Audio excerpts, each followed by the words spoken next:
100 ans de solitude. 1. Bien des années plus tard, face au peloton d'exécution, le colonel Aureliano Buendia devait se rappeler ce lointain après-midi au cours duquel son père l'emmena faire connaissance avec la glace.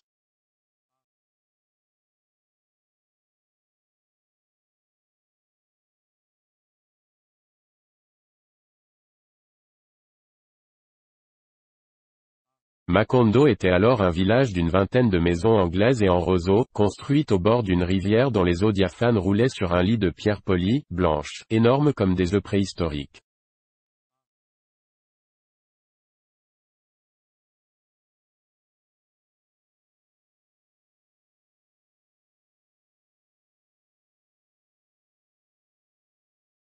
Le monde était si récent que beaucoup de choses n'avaient pas encore de nom et pour les mentionner, il fallait les montrer du doigt.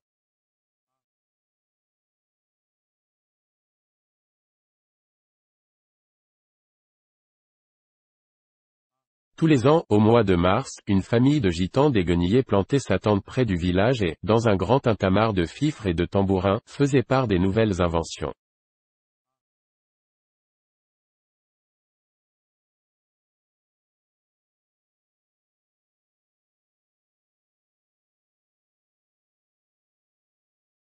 Ils commencèrent par apporter l'aimant. Un gros gitan à la barbe broussailleuse et aux mains de moineau, qui répondait au nom de Melquiades, fit en public une truculente démonstration de ce que lui-même appelait la 8e merveille des savants alchimistes de Macédoine.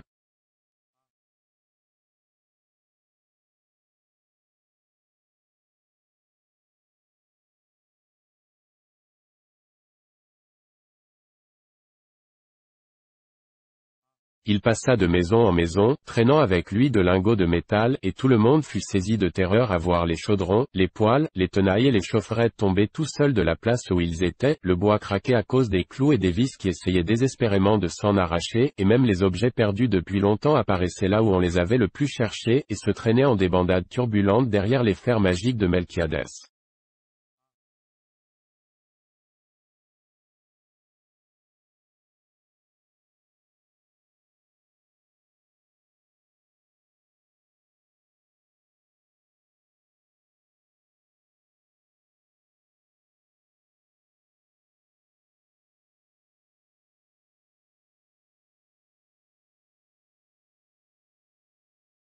Les choses ont une vie bien à elles, clamait le gitan avec un accent guttural.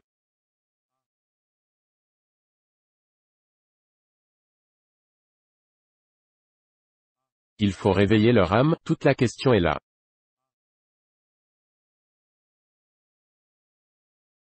José Arcadio Buendia, dont l'imagination audacieuse allait toujours plus loin que le génie même de la nature, quand ce n'était pas plus loin que les miracles et la magie, pensa qu'il était possible de se servir de cette invention inutile pour extraire l'or des entrailles de la terre.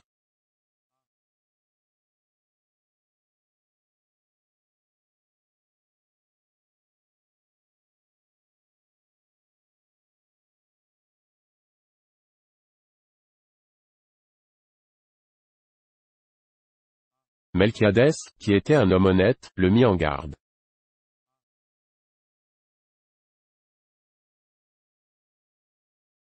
Ça ne sert pas à ça. Mais José Arcadio Buendia, en ce temps-là, ne croyait pas à l'honnêteté des gitans, et il troqua son mulet et un troupeau de chèvres contre les 2 lingots aimantés.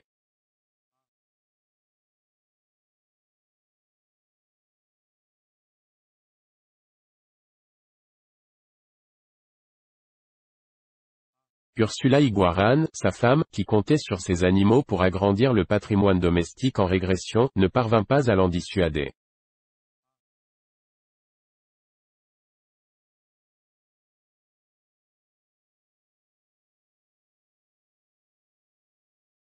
Très vite on aura plus d'or qu'il n'en faut pour paver toute la maison, rétorqua son mari.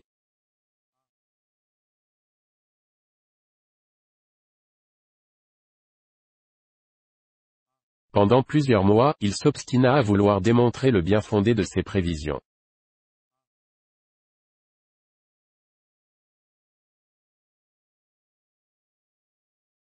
Il fouilla la région pied à pied, sans oublier le fond de la rivière, traînant les 2 lingots de fer et récitant à haute voix les formules qu'avait employées Melquiadès.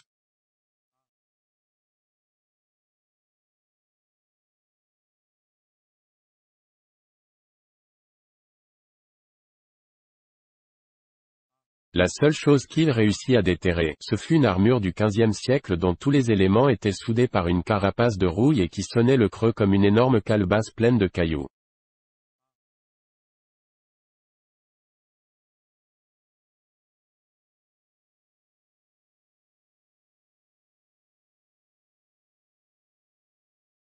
Quand José Arcadio Buendia et les 4 hommes de son expédition parvinrent à désarticuler l'armure, ils trouvèrent à l'intérieur un squelette calcifié qui portait à son cou un médaillon en cuivre contenant une mèche de cheveux de femme.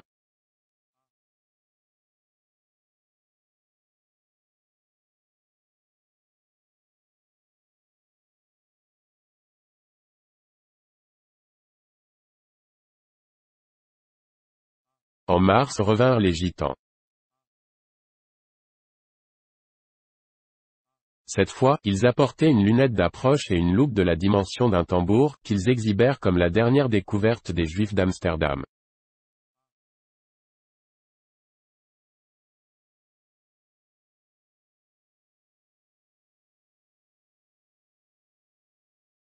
Ils firent asseoir une gitane à un bout du village et installèrent la longue-vue à l'entrée de la tente.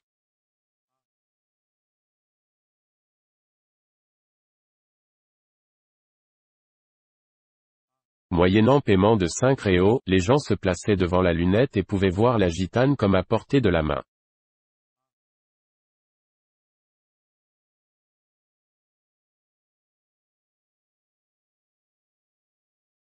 La science a supprimé les distances, proclamait Melquiadès.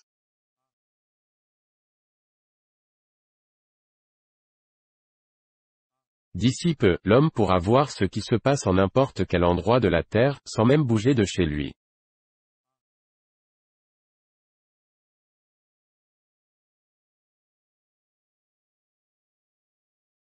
À midi, par une journée torride, ils se livrèrent à une surprenante démonstration à l'aide de l'énorme loupe. Ils disposèrent un tas d'herbes sèches au milieu de la rue et l'embrasèrent grâce à la concentration des rayons solaires.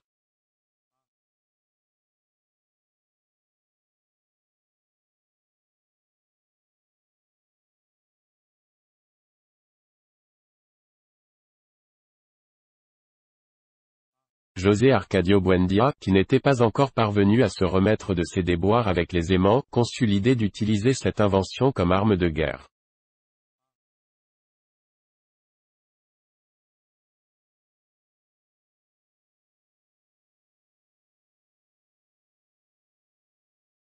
Melquiadès, à nouveau, tenta de le dissuader, mais il finit par accepter d'échanger la loupe contre les 2 lingots aimantés et 3 pièces de monnaie coloniale.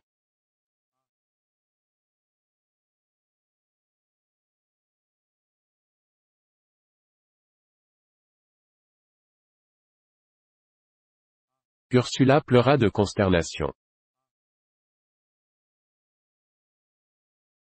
Cet argent faisait partie d'un coffre de pièces d'or que son père avait accumulé tout au long d'une vie de privation et qu'elle avait enterré sous son lit en attendant une bonne occasion de les investir.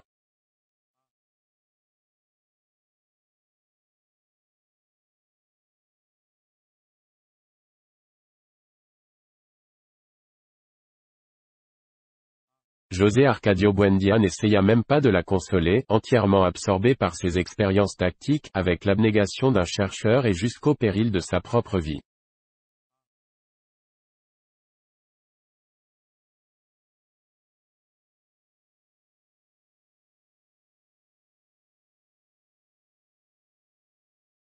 En voulant démontrer les effets de la loupe sur les troupes ennemies, il s'exposa lui-même à la concentration des rayons solaires et fut atteint de brûlures qui se transformèrent en ulcères et furent longues à guérir.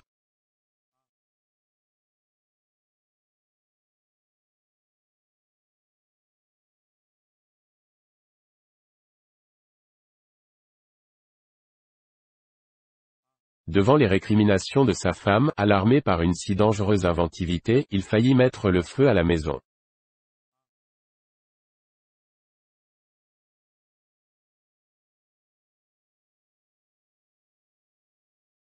Il passait de longues heures dans sa chambre à effectuer des calculs sur les possibilités stratégiques de cette arme révolutionnaire, tant et si bien qu'il finit par composer un traité d'une étourdissante clarté didactique et d'un pouvoir de conviction irrésistible.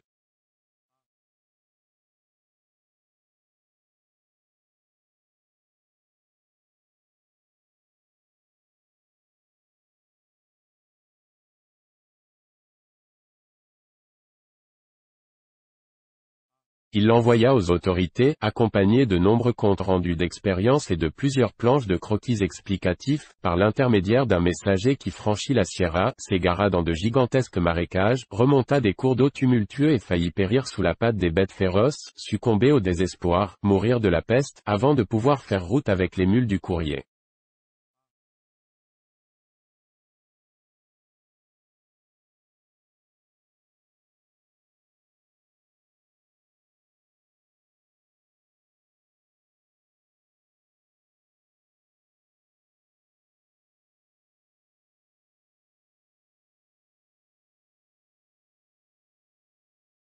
Bien que le voyage jusqu'à la capitale fût en ce temps-là presque impossible, José Arcadio Buendía se promettait de l'entreprendre dès que le gouvernement lui aurait fait signe, afin de se livrer à des démonstrations pratiques de son invention devant les responsables militaires et de les initier en personne aux méthodes complexes de la guerre solaire.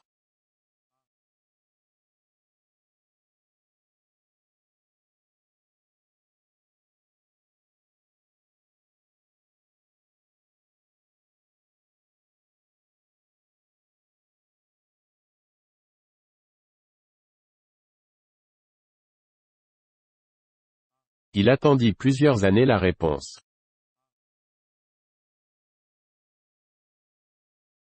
Enfin, lassé d'attendre, il se plaignit à Melquiadès de l'échec de son entreprise et le gitan, en l'occurrence, donna une preuve éclatante de son honnêteté, il lui restitua les doublons en échange de la loupe, et lui laissa en outre quelques cartes portugaises et plusieurs instruments de navigation.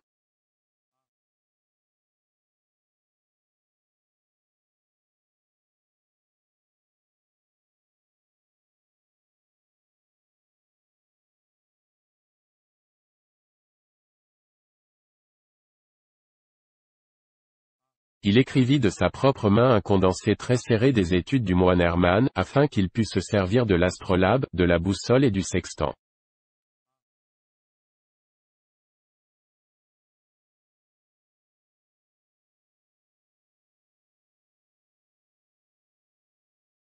José Arcadio Buendía passa les longs mois de la saison des pluies cloîtré dans un cabinet qu'il aménagea au fin fond de la maison afin que personne ne vînt le déranger dans ses expériences.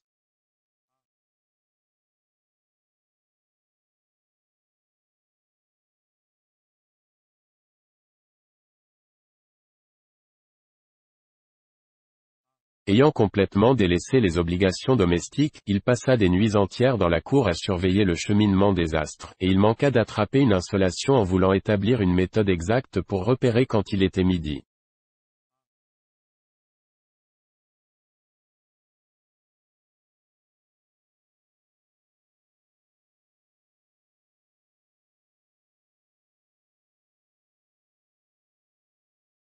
Quand il se fut rompu à l'usage et au maniement de ses instruments, il acquit une certaine connaissance de l'espace qui lui permit de naviguer sur des mers inconnues, d'explorer des territoires vierges, de rencontrer des créatures extraordinaires, sans même avoir besoin de quitter son cabinet de travail.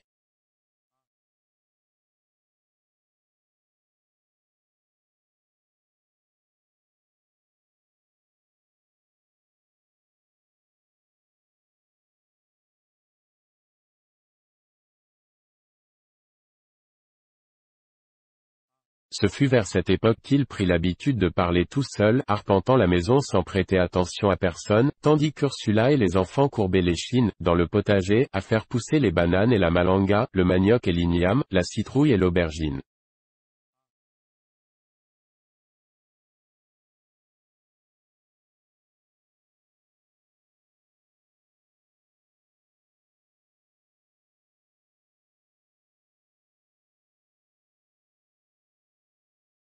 Subitement, sans que rien ne l'eût laissé prévoir, son activité fébrile s'arrêta net et fit place à une manière de fascination.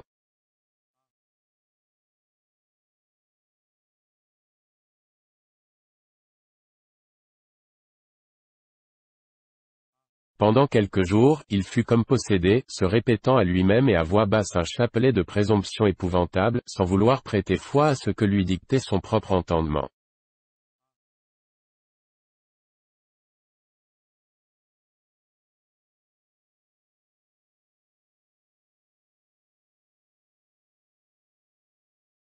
Enfin, un mardi de décembre, à l'heure du déjeuner, il se libéra d'un coup de tout le poids de ses tourments.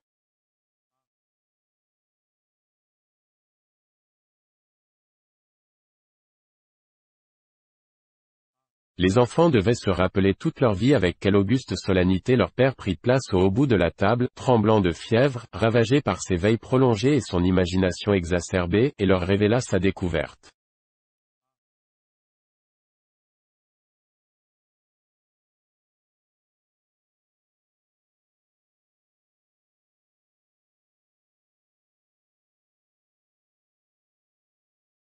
La terre est ronde comme une orange. Ursula perdit patience. Si tu dois devenir fou, deviens-le tout seul, s'écria-t-elle.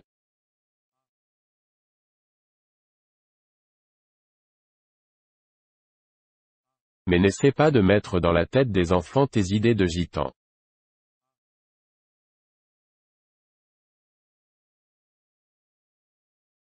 José Arcadio Buendia, impassible, ne se laissa pas démonter par la colère de sa femme qui, dans un accès de rage, brisa son astrolabe contre le sol.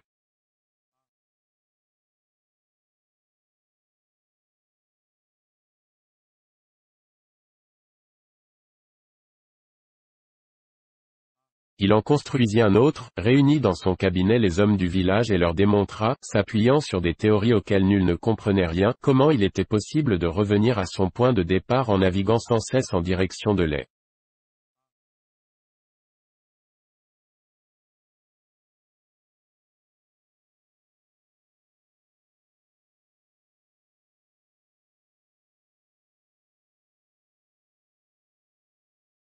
Tout le village était convaincu que José Arcadio Buendia avait perdu la raison, quand survint Melquiades pour mettre les choses au point.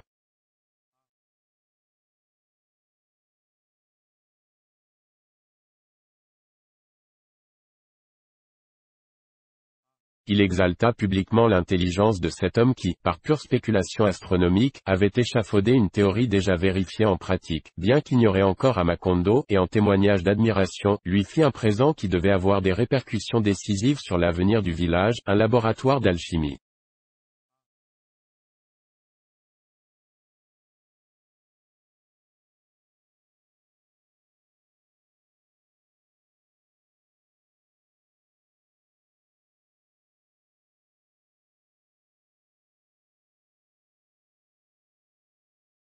Entre-temps, Melquiades avait vieilli avec une rapidité surprenante.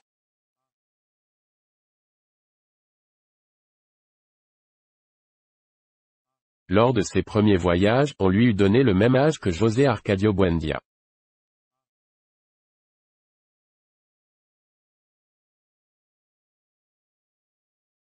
Mais alors que ce dernier conservait cette énergie peu commune qui lui permettait de renverser un cheval rien qu'en le saisissant par les oreilles, le gitan paraissait miné par quelque mal tenace.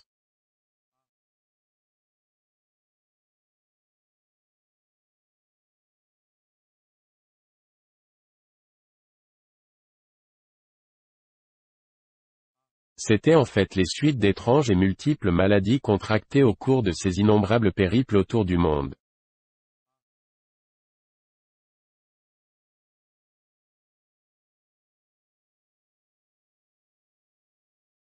Comme il le raconta lui-même à José Arcadio Buendia tout en l'aidant à installer son laboratoire, la mort le suivait partout, flairant ses basques, mais sans se décider à lui mettre enfin le grappin dessus.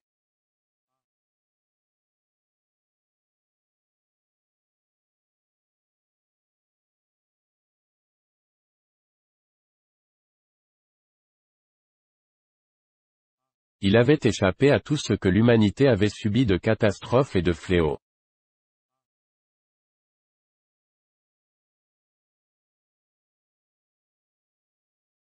Il survécut à la pélagre en Perse, au scorbut dans l'archipel de la Sonde, à la lèpre en Alexandrie, au beriberi au Japon, à la peste bubonique à Madagascar, au tremblement de terre de Sicile et au naufrage d'une fourmilière humaine dans le détroit de Magellan.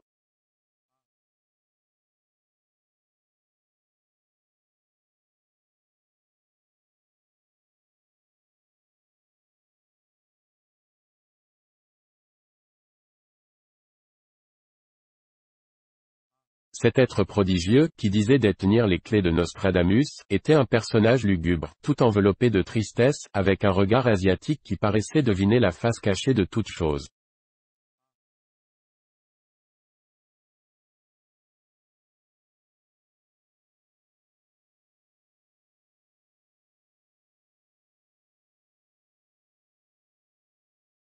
Il portait un grand chapeau noir pareil aux ailes déployées d'un corbeau, et un gilet de velours tout patiné par le vert-de-gris des siècles.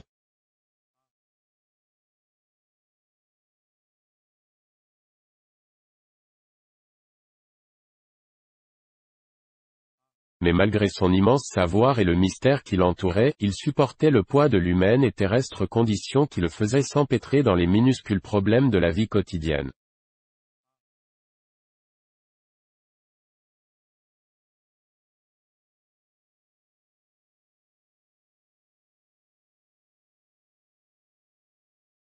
Il se plaignait d'infirmités de vieillard, souffrait des moindres revers de fortune et avait cessé de rire depuis longtemps déjà, le scorbut lui ayant arraché toutes les dents.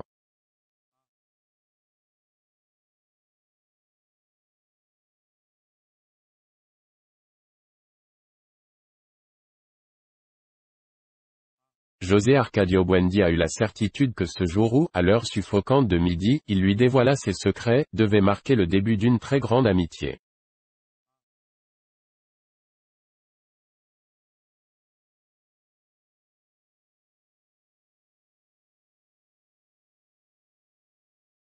Ces récits fantastiques lui valurent l'admiration béate des enfants.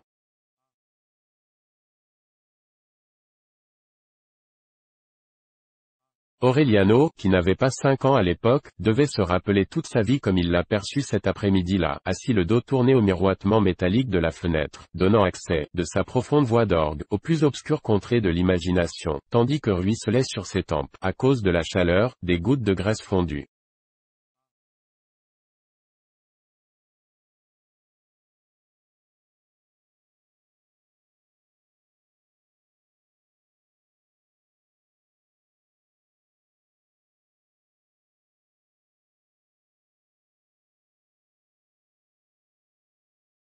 José Arcadio, son frère aîné, devait transmettre cette vision merveilleuse, comme un souvenir héréditaire, à toute sa descendance.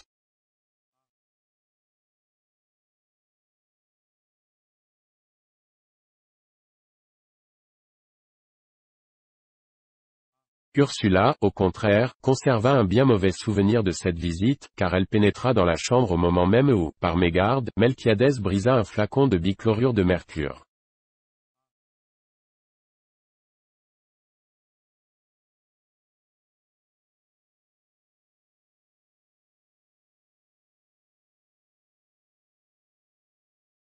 C'est l'odeur du démon, fit-elle. En aucune façon, corrigea Melquiadès.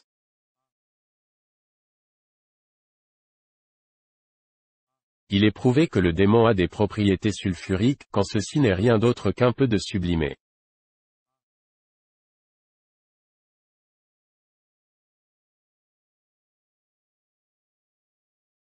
Sur le même ton professoral, il se lança dans un savant exposé des vertus diaboliques du cinabre, mais Ursula passa outre et emmena les enfants prier.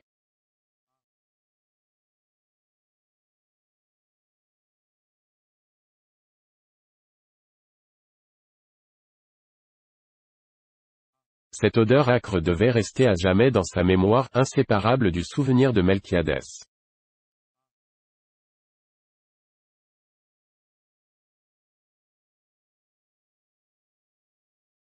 L'embryon de laboratoire comprenait, outre une grande profusion de récipients, entonnoirs, cornues, filtres et passoires, un athanor plutôt sommaire, une éprouvette en cristal au long col étroit, à l'image de l'œuf philosophique, et un distillateur fabriqué par les gitans eux-mêmes d'après les descriptions modernes de l'alambic à 3 branches de Marie la Juive.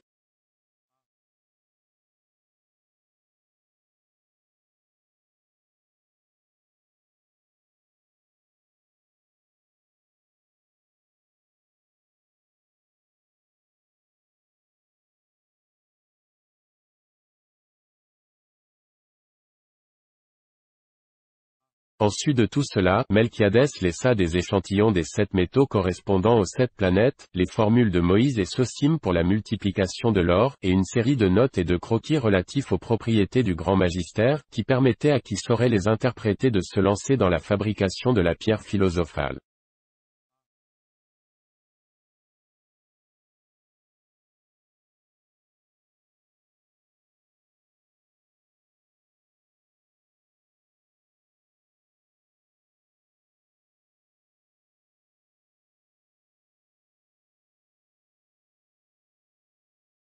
Séduit par la simplicité des formules de multiplication de l'or, José Arcadio Buendia fit du charme à Ursula pendant plusieurs semaines afin qu'elle le laissât déterrer ses pièces coloniales et les multiplier autant de fois qu'il était possible de diviser le mercure.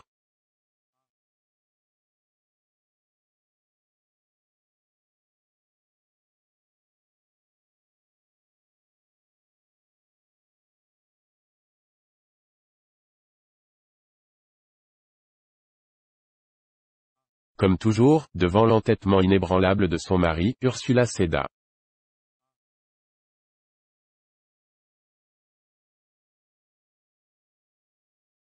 José Arcadio Buendia jeta alors 30 doublons dans une casserole et les fit fondre avec de la limaille de cuivre, de l'or-piment, du soufre et du plomb.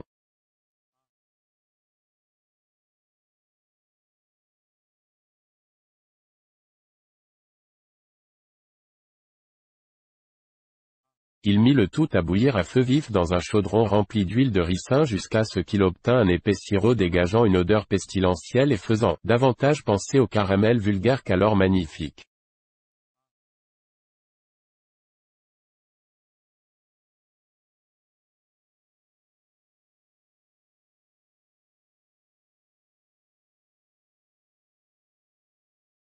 Par suite de distillation plutôt hasardeuse et finalement désastreuse, fondu avec les 7 métaux planétaires, travaillé avec le mercure hermétique et le vitriol de Chypre et cuit à nouveau dans de la graisse de porc à défaut d'huile de réfort, le précieux héritage d'Ursula fut réduit à quelques graillons carbonisés qu'on ne parvint pas à détacher du fond du chaudron.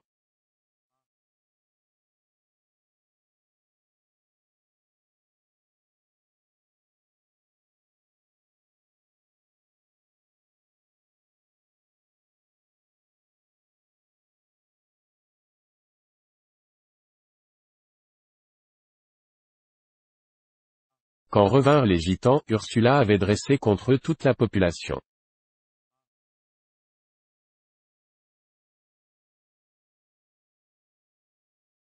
Mais la curiosité fut plus forte que la peur et cette fois les gitans traversèrent le village en faisant un vacarme assourdissant sur toutes sortes d'instruments de musique, cependant que le crieur public annonçait l'exhibition de la plus formidable découverte des gens de Nazianz.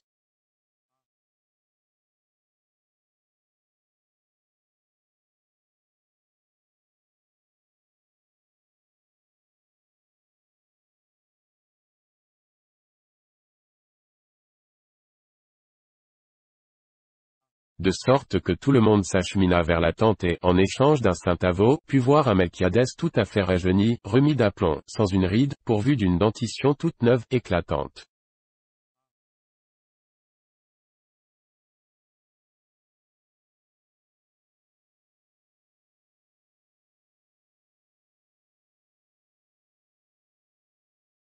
Ceux qui se rappelaient ses gencives rongées par le scorbut, ses joues flasques, ses lèvres flétries, frémirent à cette preuve évidente des pouvoirs surnaturels du gitan.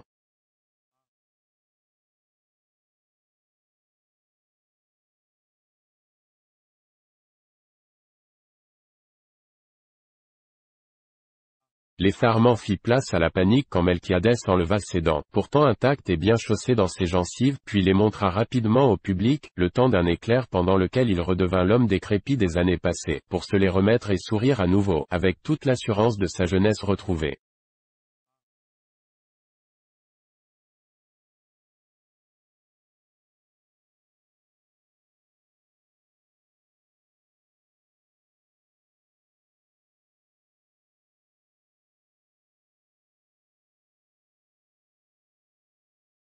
José Arcadio Buendia lui-même jugea que la science de Melquiadès, cette fois, avait passé les limites extrêmes de ce qui était permis, mais il se trouva tout réconforté et ravi quand le gitan, dès qu'ils furent seuls, lui expliquait le mécanisme de sa fausse dentition.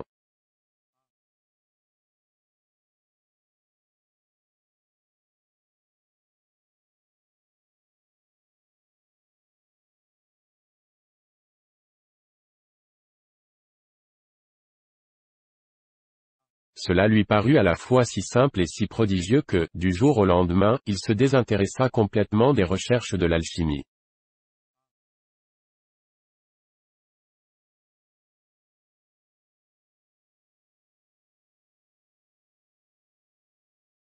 Il traversa une nouvelle crise de dépression.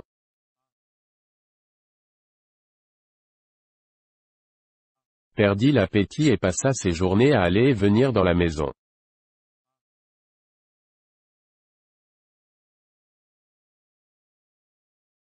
Il se produit dans le monde des choses extraordinaires, disait-il à Ursula.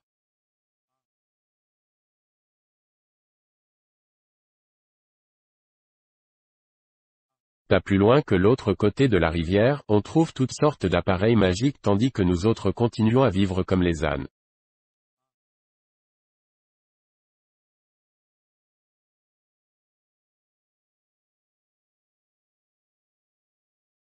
Ceux qui le connaissaient depuis l'époque de la fondation de Macondo étaient étonnés du changement qui s'était opéré en lui sous l'influence de Melquiadès.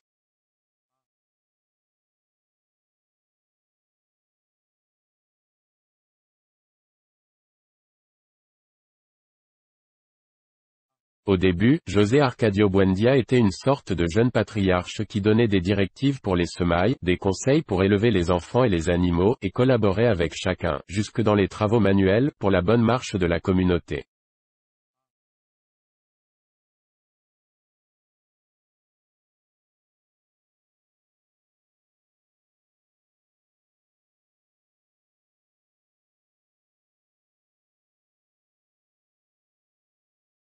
Comme, depuis le premier jour, sa maison était la plus belle du village, on fit les autres à son image.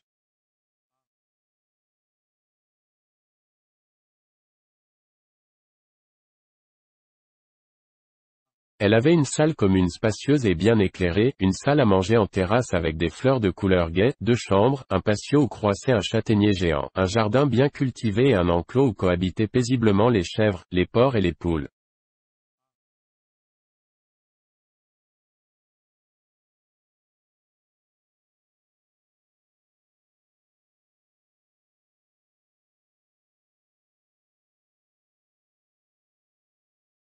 Les seuls animaux interdits, non seulement à la maison mais dans tout le village, étaient les coqs de combat.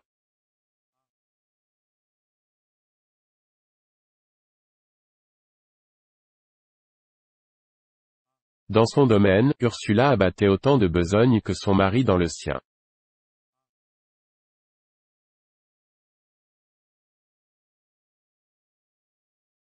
Active, méticuleuse, en tout sérieuse, cette femme au nerf solide que personne, à aucun moment de sa vie, ne put entendre fredonner un air, semblait partout présente, du petit matin jusqu'à une heure avancée de la nuit, toujours accompagnée du doux bruissement de ses jupes garnies de volants.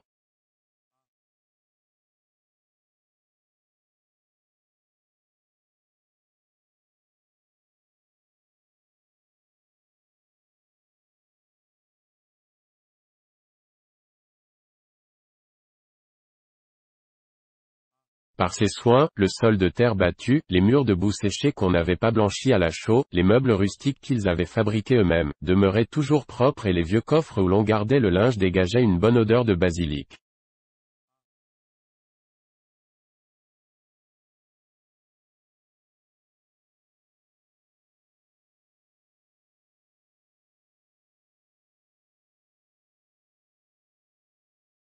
Jamais on ne trouverait au village homme plus entreprenant que José Arcadio Buendia. Il avait réglé la disposition des maisons de telle manière que de n'importe laquelle, on eut accès à la rivière et put se ravitailler en eau sans avoir à fournir plus d'efforts que le voisin, et il traça les rues avec tant de soin et de bon sens qu'aucune maison ne recevait plus de soleil qu'une autre aux heures de grosse chaleur.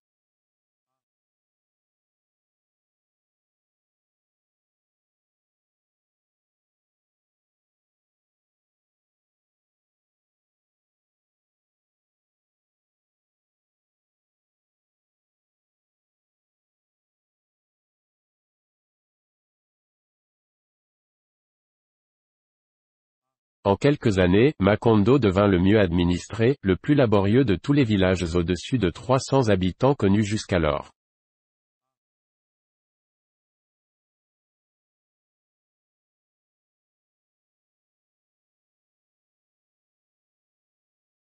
En vérité, c'était un village heureux, nul n'avait plus de 30 ans, personne n'y était jamais mort.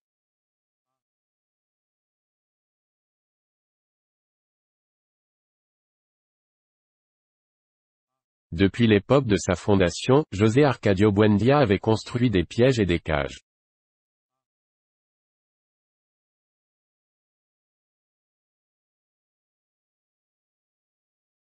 Et en peu de temps il remplit de troupials, de canaris, de mésanges bleus et de rouge-gorge non seulement sa propre maison, mais toutes celles du village.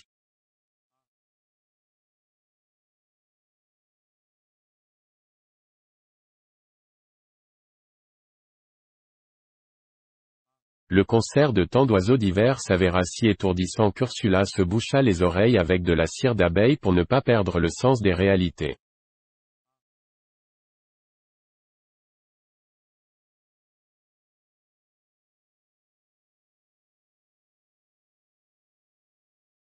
La première fois que la tribu de Melquiades s'en vint à Macondo, pour vendre des boules de verre contre la migraine, tout le monde s'étonna qu'ils eussent trouvé le chemin du village, perdu dans la léthargie du marigot, mais les gitans avouèrent qu'ils s'étaient orientés grâce au chant des oiseaux.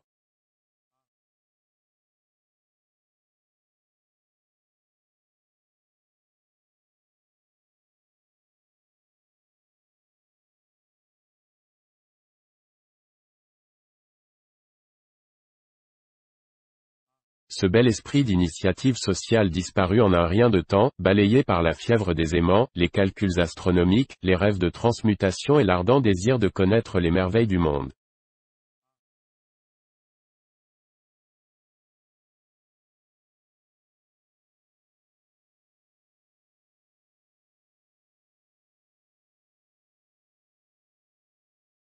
D'entreprenant et propre qu'il était, José Arcadio Buendia eut bientôt l'air d'un vagabond, négligé dans sa façon de se vêtir, avec une barbe hirsute qu'Ursula réussissait à grand-peine à tailler avec un couteau de cuisine.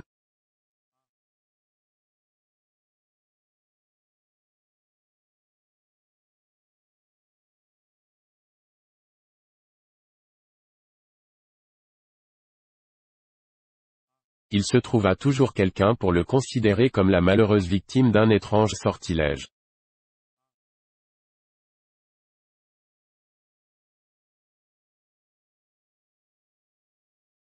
Pourtant, même ceux qui étaient les plus convaincus de sa folie quittèrent travail et famille pour le suivre lorsque, jetant sur son épaule ses outils de défricheur, il demanda à chacun de lui prêter main forte afin d'ouvrir un sentier qui mettrait Macondo en communication avec les grandes inventions.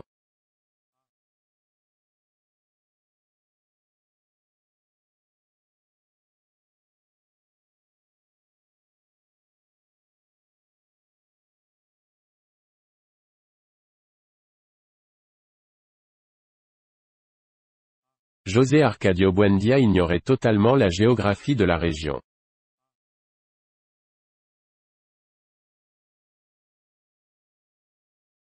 Il savait que, vers l'est, se trouvait une chaîne de montagnes infranchissables et, de l'autre côté de cette montagne, l'antique cité de Riohachaou, à une époque reculée. Comme lui avait raconté le premier Aureliano Buendia son aïeul, Sir Francis Drake s'amusait à chasser à coups de canon les caïmans qu'il faisait rafistoler et empailler pour les rapporter à la reine Isabelle.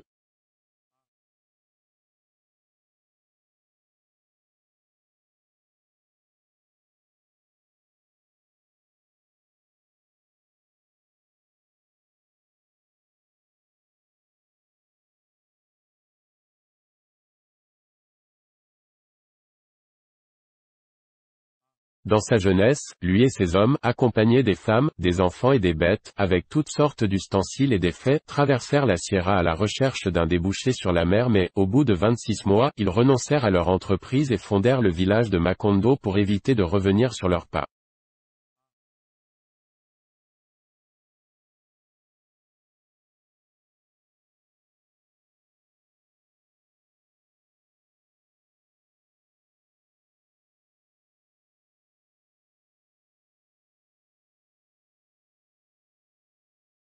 Aussi cette route ne l'intéressait-elle pas, car elle ne pouvait que le ramener sur les traces du passé.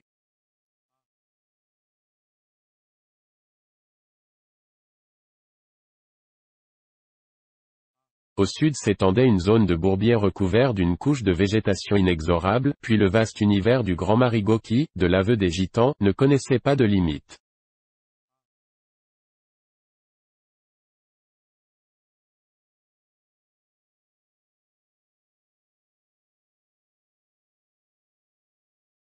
Le Grand Marigot se prolongeait vers l'ouest par une étendue d'eau sans horizon, où vivaient des cétacés à la peau délicate, avec une tête et un tronc de femme, qui égaraient les navigateurs par l'attrait maléfique de leurs énormes mamelles.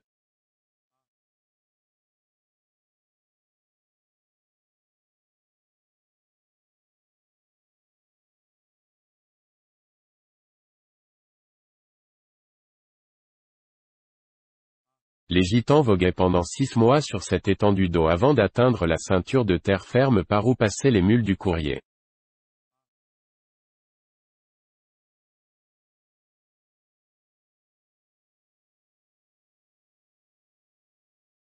Si l'on suivait les calculs de José Arcadio Buendia, la seule possibilité de contact avec la civilisation, c'était la voie du Nord.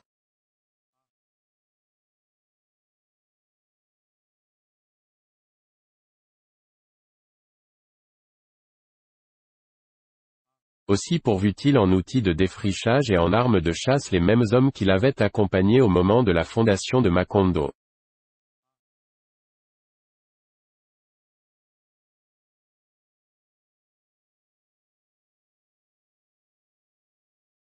Il mit dans sa musette ses instruments de navigation et ses cartes, et se lança dans cette folle aventure.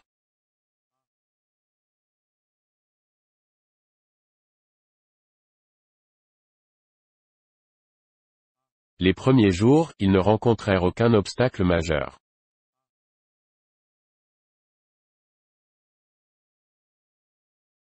Ils empruntèrent le rivage caillouteux pour descendre jusqu'à l'endroit où, des années auparavant, ils avaient découvert l'armure du guerrier, et de là s'engouffrèrent dans les bois par un sentier d'orangers sauvages.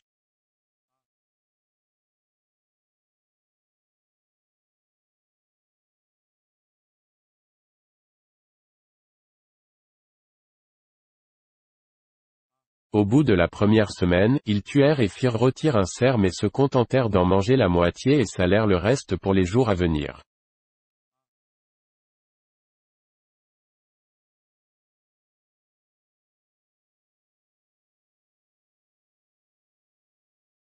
Cette précaution leur permettrait de retarder le moment où il leur faudrait recommencer à manger du perroquet dont la chair bleue avait une âpre saveur de musc.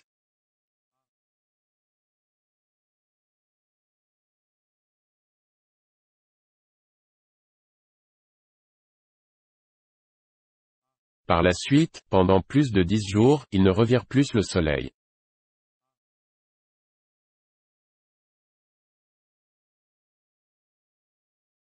Le sol devint mou et humide, semblable à une couche de cendres volcaniques, et la végétation multiplia ses pièges, les cris d'oiseaux et le tapage des singes se firent de plus en plus lointains, et le monde devint triste à jamais.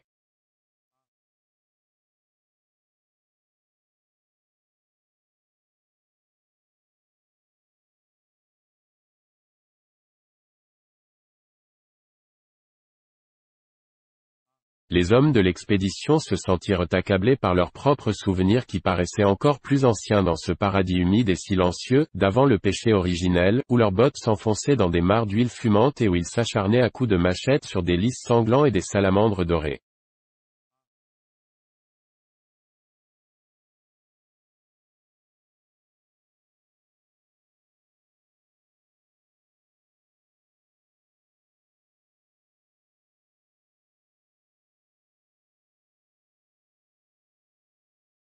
Pendant une semaine, presque sans échanger une parole, ils progressèrent en somnambule dans un monde de désolation, à peine éclairé par la faible réverbération d'insectes phosphorescents et les poumons oppressés par une suffocante odeur de sang.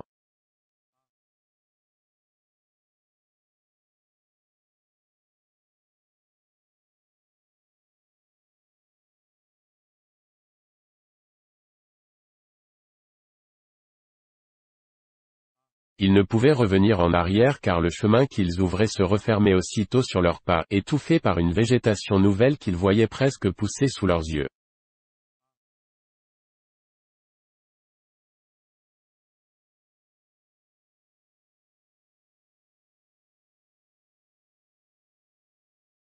N'importe, disait José Arcadio Buendia.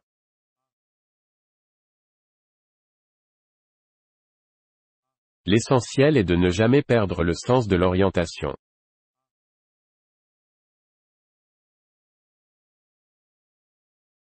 Se fiant toujours à la boussole, il continua à guider ses hommes en direction du nord invisible, jusqu'à ce qu'ils réussissent à sortir de cette contrée enchantée.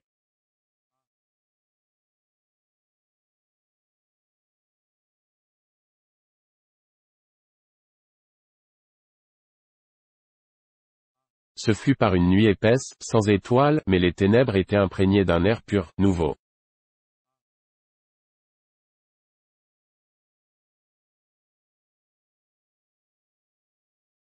Épuisés par leur longue marche, ils suspendirent leur hamac et dormirent à point fermé pour la première fois depuis 2 semaines.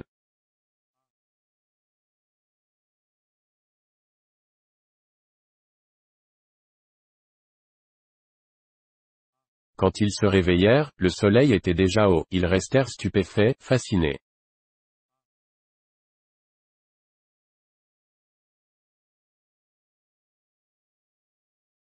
Devant eux, au beau milieu des fougères et des palmiers, tout blanc de poussière dans la silencieuse lumière du matin, se dressait un énorme galion espagnol.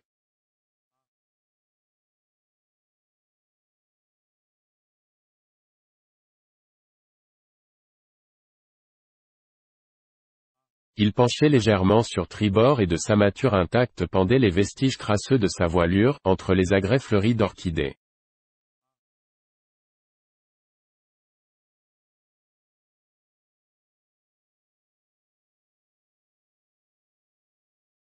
La coque, recouverte d'une carapace uniforme de rémora fossiles et de mousse tendre, était solidement encastrée dans le sol rocheux.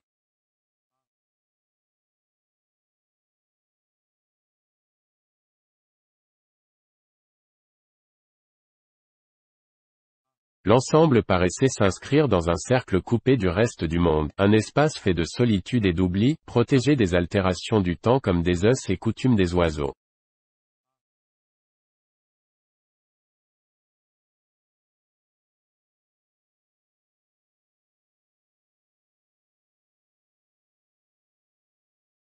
À l'intérieur, que les membres de l'expédition explorèrent avec ferveur et recueillement, il n'y avait rien d'autre qu'un épais buisson de fleurs.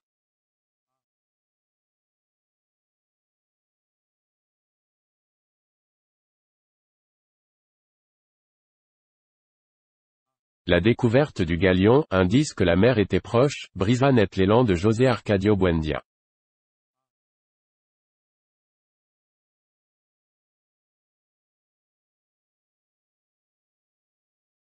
Il considérait comme une farce de son destin capricieux d'avoir cherché la mer sans jamais la trouver, au prix de sacrifices et de peines sans nombre, et de l'avoir trouvée sans même la chercher, en travers de son chemin comme un obstacle insurmontable.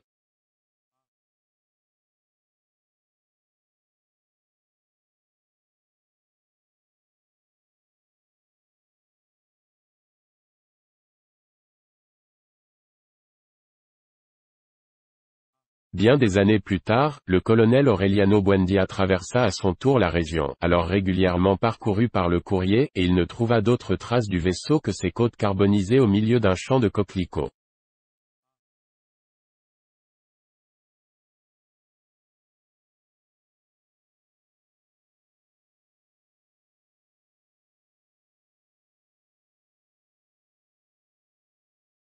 Convaincu désormais que cette histoire n'était pas un produit de l'imagination de son père, il se demanda comment le galion avait bien pu s'enfoncer à ce point dans les terres.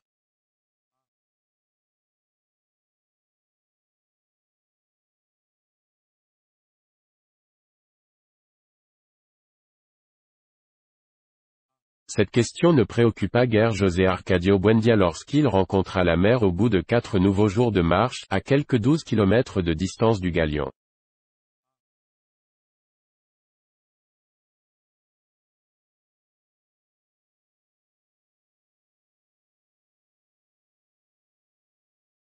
Ses rêves tournaient court devant cette mer couleur de cendre, écumante et sale, qui ne méritait pas les risques et les sacrifices que son aventure avait comportés.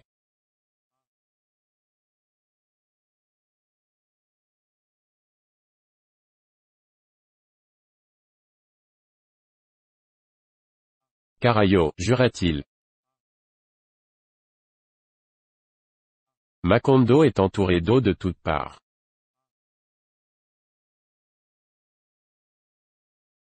Longtemps prévalut cette idée que Macondo était situé sur une presqu'île, d'après la carte tout à fait arbitraire que dessina José Arcadio Buendia au retour de son expédition.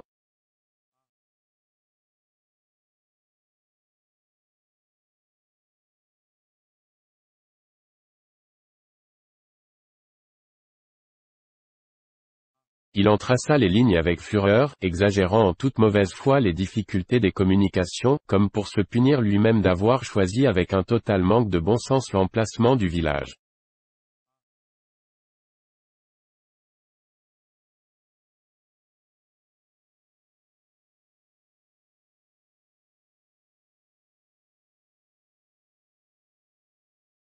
Jamais nous ne pourrons nous rendre nulle part, se lamentait-il auprès d'Ursula.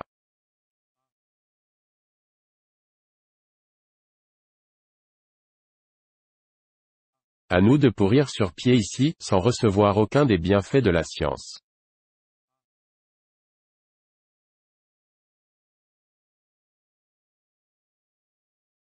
Cette conviction, remâchée pendant des mois dans le cabinet qui servait de laboratoire, l'amena à concevoir le projet de transplanter Macondo en un lieu plus propice.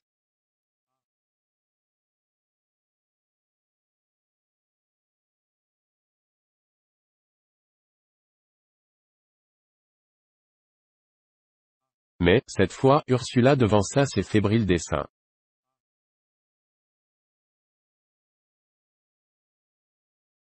Implacable et secrète dans son travail de fourmi, elle dressa toutes les femmes du village contre les velléités de leurs maris qui déjà commençaient à préparer le déménagement.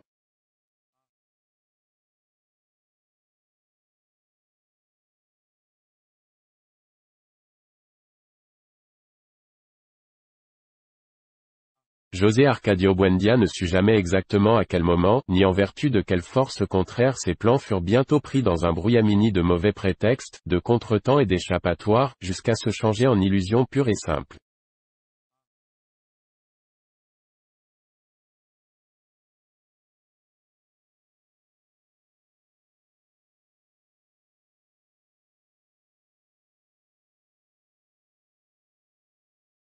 Ursula l'observa avec une innocente sollicitude, et alla même jusqu'à éprouver pour lui un peu de pitié, ce matin où elle le trouva dans le cabinet du fond en train de remâcher ses rêves de déménagement tout en remettant dans leurs caisses respectives les objets qui composaient le laboratoire.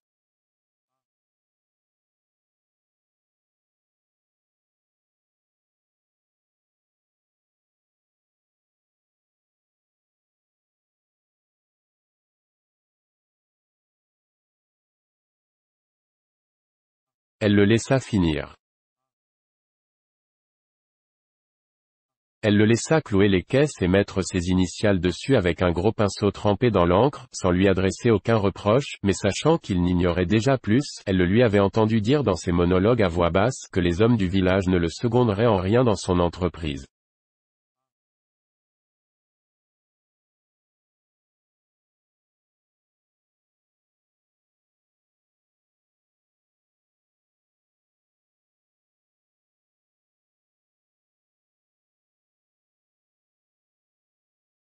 Ce n'est que lorsqu'il commença à démonter la porte de son cabinet qu'Ursula se risqua à lui en demander la raison, et il lui répondit avec une amertume qui n'était pas feinte.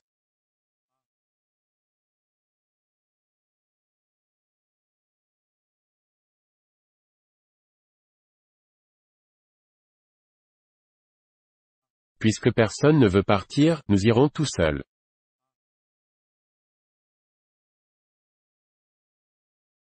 Ursula ne s'émut pas pour autant. Nous ne nous en irons pas, dit-elle. Nous resterons ici parce que c'est ici que nous avons eu un enfant.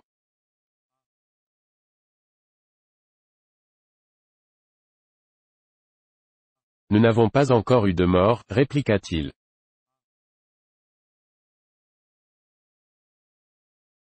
On n'est de nulle part tant qu'on n'a pas un mort dessous la terre.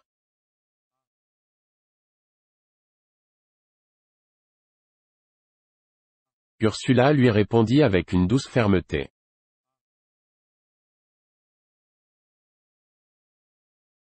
S'il faut que je meure pour que vous demeuriez ici, je mourrai.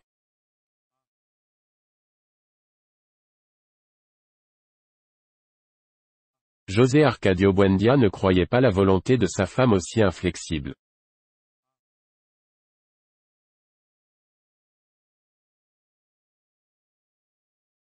Il essaya de la séduire en lui ouvrant les trésors de son imagination, en lui promettant un monde extraordinaire où il suffisait de verser sur le sol des liquides magiques pour que les plantes donnassent des fruits à volonté et où l'on vendait à bas prix toutes sortes d'appareils à supprimer la douleur.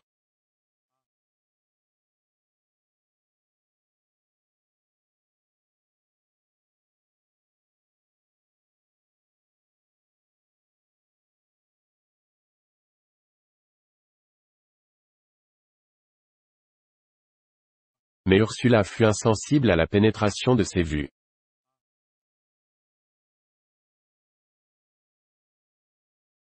Au lieu de continuer à penser à toutes ces histoires à dormir debout, tu ferais mieux de t'occuper de tes enfants, répliqua-t-elle.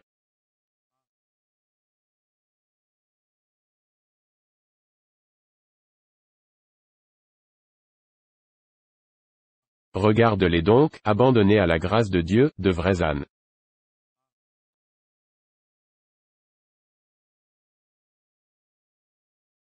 José Arcadio Buendia prit au pied de la lettre les paroles de sa femme.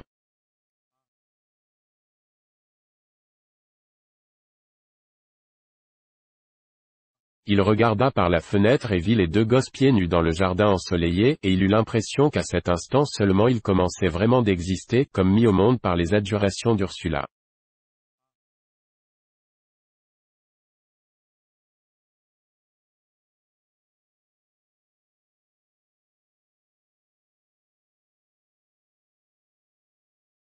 Quelque chose se produisit alors en lui, quelque chose de mystérieux et de définitif qui l'arracha à son existence présente et le fit dériver à travers une contrée inexplorée de la mémoire.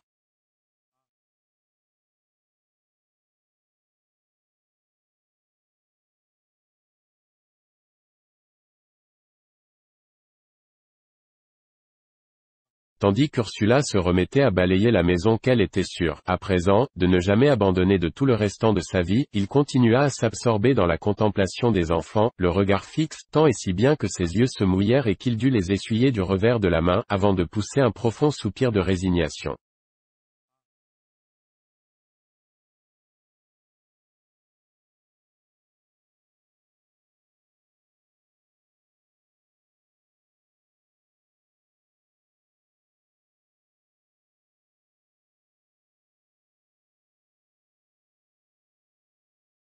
Bien, fit-il. Dis-leur de venir m'aider à vider les caisses.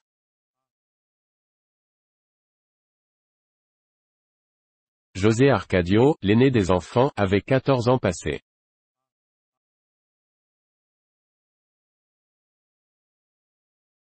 Il avait une tête carrée, les cheveux hirsutes et le caractère têtu de son père.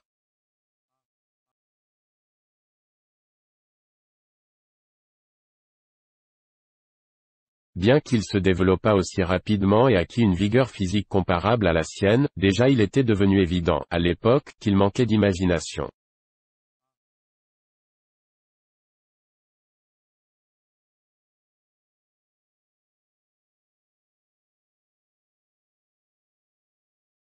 Il fut conçu et mis au monde durant la pénible traversée de la Sierra, avant la fondation de Macondo, et ses parents remercièrent le ciel en constatant à la naissance que son corps ne comportait aucune partie animale.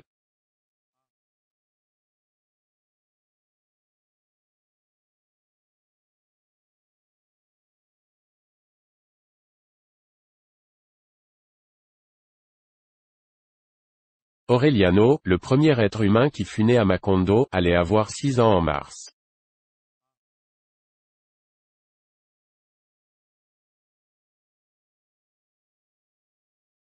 Il était silencieux et timide. Il avait pleuré dans le ventre de sa mère et était né avec les yeux ouverts.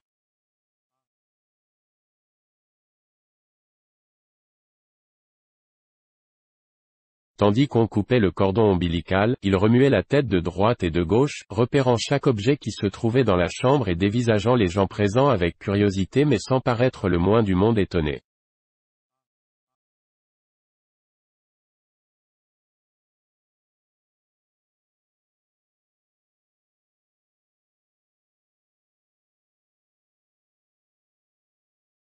Bientôt, indifférent à ceux qui s'approchaient pour l'examiner, il concentra toute son attention sur le toit de palme qui paraissait sur le point de s'effondrer sous la violence terrible de la pluie.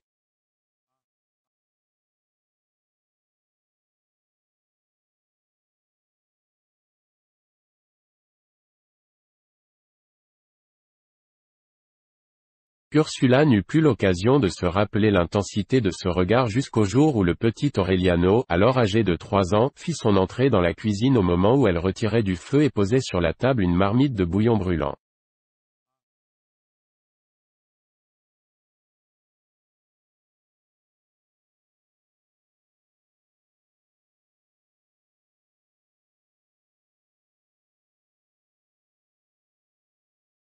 L'enfant, hésitant sur le pas de la porte, dit: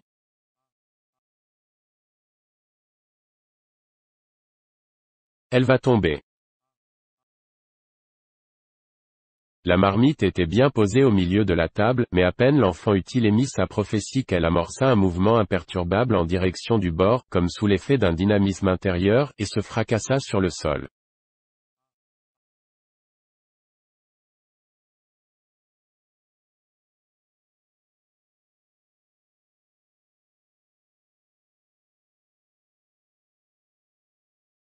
Ursula, alarmée, raconta cet épisode à son mari, mais celui-ci l'interpréta comme un phénomène tout à fait naturel.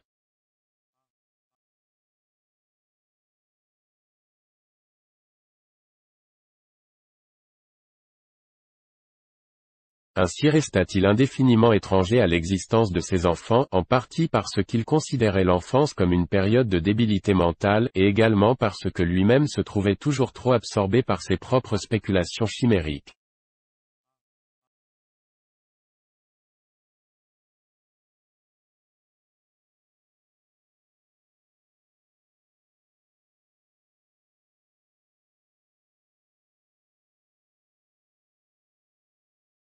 Cependant, depuis cet après-midi où il demanda aux enfants de l'aider à déballer les différents objets de son laboratoire, il leur consacra le meilleur de son temps.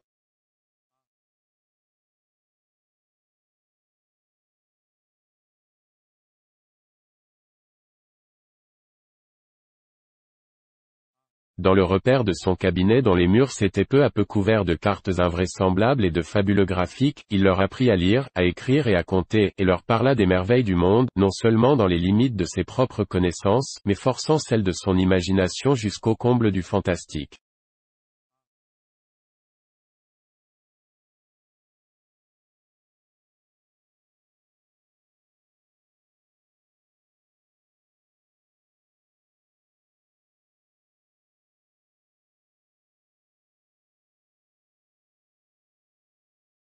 C'est ainsi que les enfants finirent par apprendre que dans l'extrême sud de l'Afrique vivaient des hommes si intelligents et si pacifiques que leur unique passe-temps était de s'asseoir et méditer, et qu'il était possible de traverser à pied la mer Égée en sautant d'une île sur l'autre jusqu'au port de Salonique.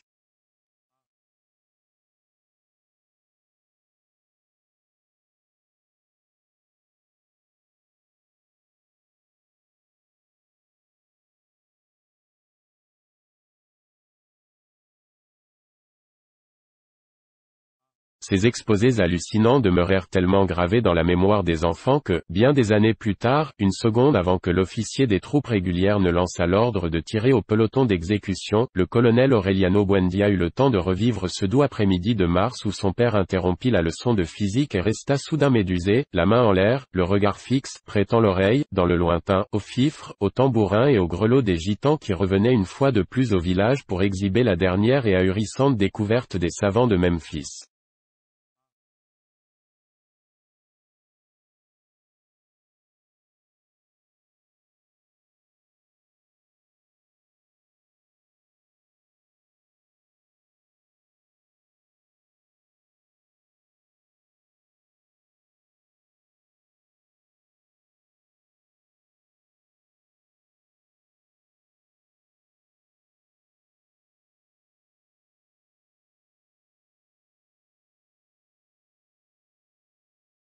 C'étaient de nouveaux gitans. De jeunes hommes et de jeunes femmes qui ne parlaient que leur propre langue, spécimens splendides à la peau huilée, aux mains pensives, dont les danses et la musique semèrent par les rues une si folle allégresse qu'on eût dit le village en émeute, avec leurs perroquets bariolés qui récitaient des romances italiennes, et la poule qui pondait un 102 en or au son du tambourin, et le fagotin qui devinait ce qu'on avait en tête, et la machine à tout faire qui servait en même temps à coudre les boutons et à calmer la fièvre, et l'appareil à oublier les mauvais souvenirs, et l'emplâtre pour passer son temps à ne rien faire, et un millier d'autres inventions, si ingénieuses et insolites que José Arcadio Buendia aurait voulu inventer une machine à se souvenir de tout pour pouvoir n'en oublier aucune.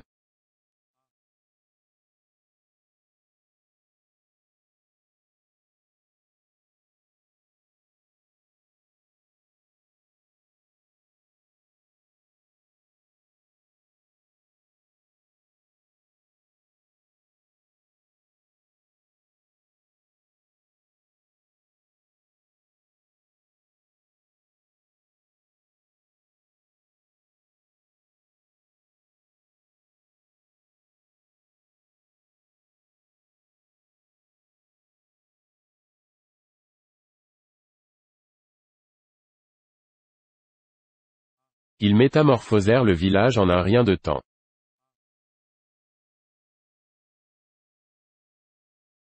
Les habitants de Macondo se sentirent tout à coup perdus dans leur propre rue, abasourdis par cette fête grouillante et criarde.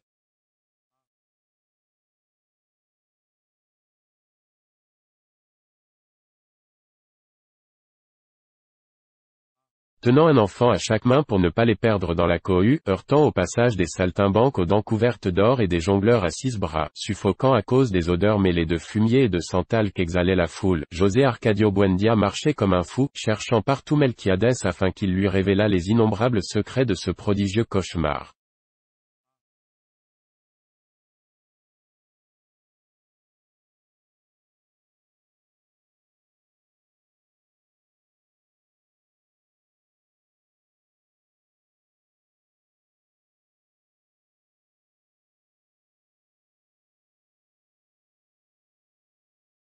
Il s'adressa à plusieurs gitans qui ne comprirent rien à sa langue.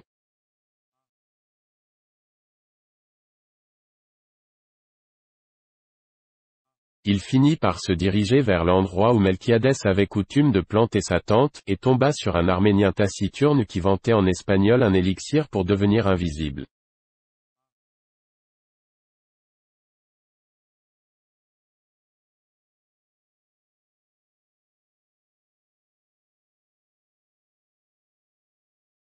Il avait avalé d'un trait une pleine coupe de cette substance ambrée quand José Arcadio Buendia, brutalement, se fraya un passage à travers le groupe qui assistait bouche bée au spectacle, et parvint à poser sa question.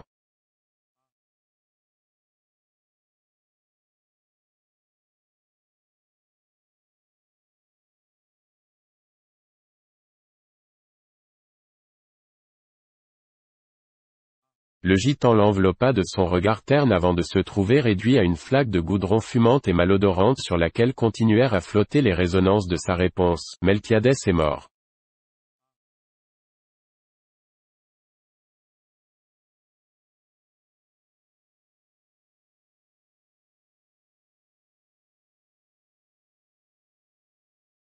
Sous le coup de cette nouvelle, José Arcadio Buendia demeura comme pétrifié, essayant de dominer la peine qu'il ressentait, jusqu'à ce que les gens attroupés se fussent dispersés en réclamant d'autres tours, et que la flaque de l'Arménien taciturne se fût complètement évaporée.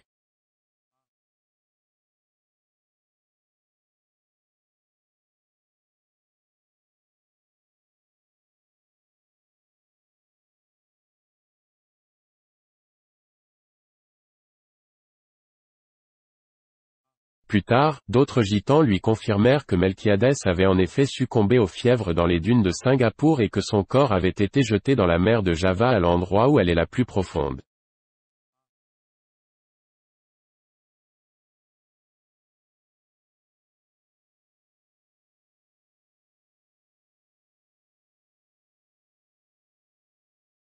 Quant aux enfants, ils n'avaient cure de cette nouvelle.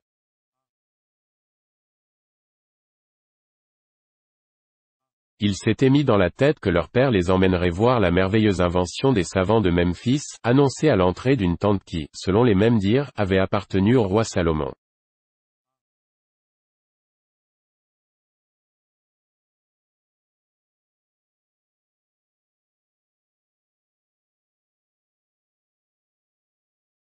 Ils insistèrent tellement que José Arcadio Buendia paya les 30 réaux et les conduisit jusqu'au centre de la tente où se tenait un géant au torse velu et au crâne rasé, un anneau de cuivre passé dans le nez et une lourde chaîne à la cheville, promu à la garde d'un coffre de pirate.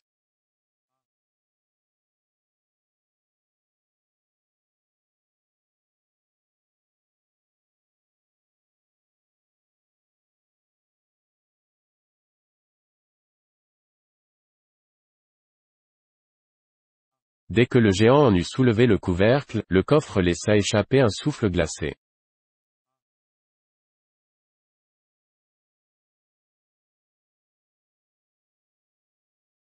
À l'intérieur, on ne voyait qu'un énorme bloc translucide renfermant une infinité d'aiguilles sur lesquelles venaient exploser en étoiles multicolores les clartés du couchant.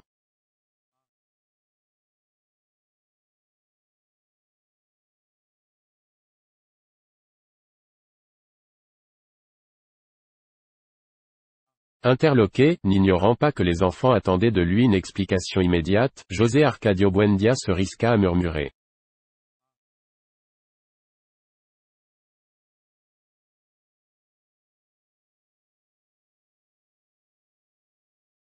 C'est le plus gros diamant du monde. Non, corrigea le gitan. C'est de la glace. Sans comprendre, José Arcadio Buendia tendit la main vers le bloc mais le géant arrêta son geste.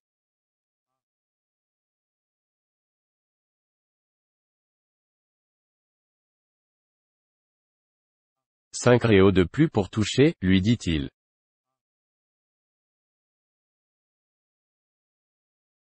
José Arcadio Buendia paya et put alors poser la main sur la glace, et l'y laissa plusieurs minutes, le cœur gonflé de joie et de crainte à la fois au contact même du mystère.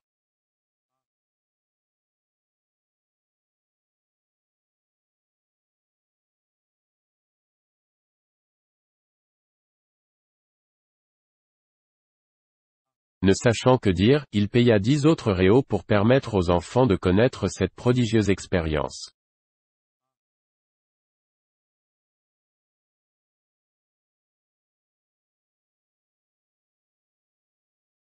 Le petit José Arcadio refusa d'y toucher.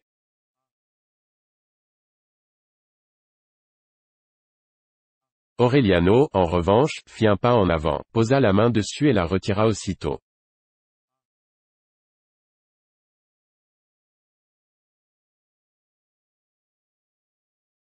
C'est bouillant, s'exclama-t-il avec frayeur.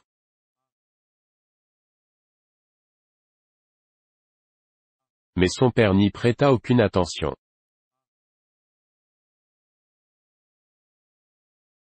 En extase devant cet authentique prodige, il se laissait aller pour le moment à oublier l'échec de ses délirantes entreprises et le cadavre de Melquiadès livré en pâture au calmar.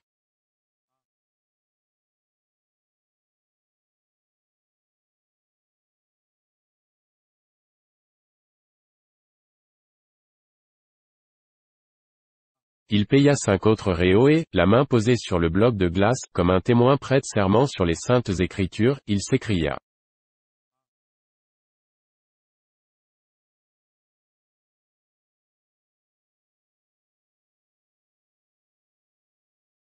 Voici la grande invention de notre époque.